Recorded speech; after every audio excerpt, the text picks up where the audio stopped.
second thing, which I thought was very moving, was some of the testimony, of course, during that hearing. But in particular, there was a statement by Deputy Majority Leader Mary Kay Harris, in which she asked the Commissioner, Perry, and I'm paraphrasing, basically that if an event like Floyd happened in Providence, what could happen? Could you address it soon? And he said, and he didn't even question, he said no. And he went through why he couldn't act quickly and fast. And I found it very shocking and surprising. And he talked about the fact it was the policeman's Bill of Rights. And that has created, there's maybe some positive aspects to it, but has created a lot of prohibition from the city to deal with officers misbehaving on the job, misconduct, and doing it in an efficient and effective manner. So I want to let my council colleagues know that that I also did some additional research on it, and I thought it was interesting because it's important. I read this law review article, and they talked about the policeman's Bill of Rights, and he said that, there's a general principle, right, that police officers are expected to maintain the highest standard of professional conduct, and to that end, law enforcement agencies must maintain policies and procedures capable of effectively investigating allegations of officer misconduct.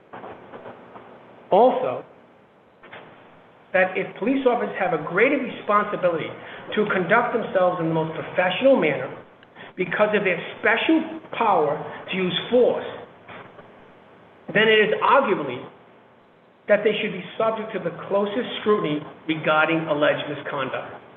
This is an article talking about the policeman's Bill of Rights. For the testimony, approximately about 12 of them, and 12 states have them, and we're one of them. So it was the impetus that if I asked my council colleagues, if you have a chance to, you can go to the Ward 7 webpage in the City Council.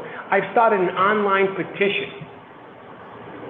specifically to repeal the the police officers' Bill of Rights. And I'm asking all my council colleagues to support that initiative, to sign on board, sign the petition, let their family and friends know about it, get them to do it. The folks that are listening this evening, let them know about it, and get them to sign this petition. The goal for the petition is to get as many names and many signatures as possible, and then forward the petition to the governor, the speaker, and the president of the Senate. I hope all of you can join me in this initiative, because it seems to me this is one of the issues that should be addressed, and one of the issues that we should do everything in our power to try to address. So I invite everybody to willing to sign the petition. It's on the website now as we speak, and join on board if you agree. I think it's important that this particular Bill of Rights, and just so we get a little history, this Bill of Rights has been around since 1976. It's really interesting, and it clearly, may have been a reason back then, but clearly it seems to be an outdated and out mode of law that should be repealed in order for us to create greater accountability in our police force. So I ask everybody, urge them if they would be willing to join me in signing the petition. It's on Ward 7 webpage, City Council webpage. It's on Twitter, it's on all the social services, social networks, I should say, and hopefully you all can join.